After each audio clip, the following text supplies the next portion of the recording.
Treneris, sveikinimai su pergalė, atidarimo rungtynės, kaip katė su pele pažaidėt, kokie jūsų įspūdžiai apie šiandien dieną? Ačiū už sveikinimus. Tikrai pirmos varžybos, jos visą laiką tokios būna nervingos, daug noro, bet mažai kokybės. Bet, nu ką, šiandien gal kiek varžovas mums padėjo varžovas, kad žinot, kad galėtume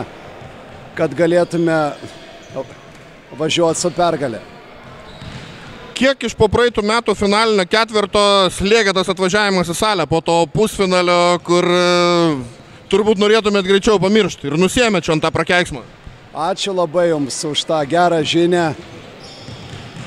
Tikrai, bet nieko nepadarysi, toks gyvenimas. Smagu, kad šiandien tie visi veikėjai šiandien yra aikštelėje, jie daro savo žaidimą, viskas pamiršta, nauja istorija. Ir aš galvoju, kad reikia tik išmoktas pamokas, kurias turėjom, ir judėti į priekį. Kristupas Grybas jau pradeda pirmus žingsnius nacionalinėje krepšinio lygoje. Kiek jis galės duoti šiemet šitai komandai, ar jau didesnis dėmesys jam bus skiriamas vyrų krepšiniui? Nu žinot, čia laikas parodys.